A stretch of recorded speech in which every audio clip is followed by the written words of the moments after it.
নমস্কার, কেমন আছেন সবাই? সবাই নিশ্চয়ই খুব ভালো আছেন। নতুন একটি ভিডিওতে সবাইকে স্বাগত। সকালেই বানাচ্ছি পাস্তা। এটা টিফিনে দেওয়ার জন্য বানালাম পাস্তা। সকালে পাস্তা করলে একটু টাইম লাগে। পাস্তাটা হয়ে যাওয়ার পরেই এখানে বসিয়ে দিয়েছি দুধ গরম। আর সকালেই দুধ চলে এসেছিলো। দুধ গরম করার পর নিজের জন্য একটু করে নিয়েছি চা। এবার এখানে পাস্তাটাকে হালকা জলের মধ্যে দিয়ে দেবো। এই পাস্তাটা আবার অন্য ধরনের।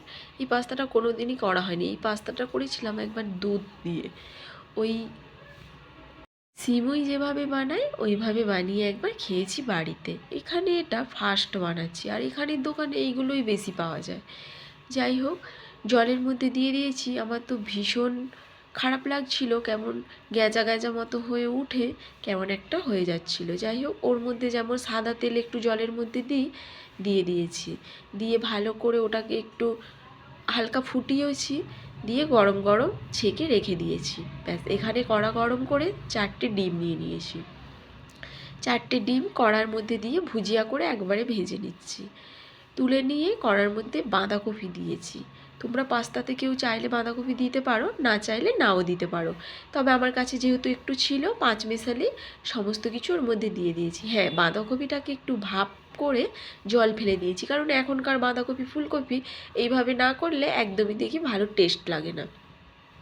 সুন্দর করে বাঁধাকপিগুলোকে ভেজে নিয়েছি।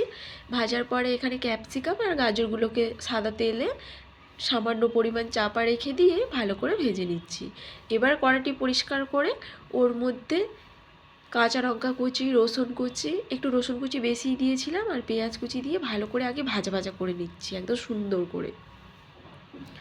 আর এখানে পুরো রান্নাটাই আমি সাদা তেল ব্যবহার করছি। দিয়ে ওর মধ্যে কেটে রাখা কুচানো টমেটোগুলোও দিয়ে দিচ্ছি। একদম টমেটোগুলো নেতানো নেতানো মতো হয়ে গেলে সুন্দরভাবে ওর মধ্যে সেই ছেঁকে রাখা জল ঝরানো পাস্তাগুলো সুন্দর করে দিয়ে ভালো করে নাড়াচাড়া করে নিচ্ছি। ভেবেছিলাম কেমন ঘন্ট ঘাটার মতো হবে, কিন্তু না, বেশ ঝরঝরে মতো হয়ে গেছে জলটা ছেঁকে রেখে দেওয়ার পরেই।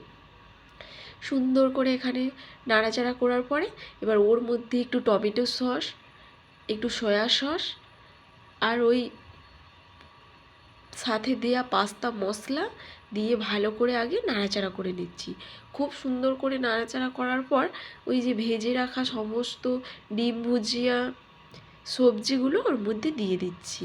হ্যাঁ, এর মধ্যে নুনের ব্যালেন্সটা একটু কম দিতে হবে, কারণ এই যে পাস্তা মশলা বলুন, চাউমিন মশলা বলুন, এগুলোর মধ্যে বেশ ভালোই খড়ো নুন নুন ঝাল ঝাল মশলা বানানো থাকে। সেই জন্য নুনটা প্রথম থেকে একদমই দিইনি।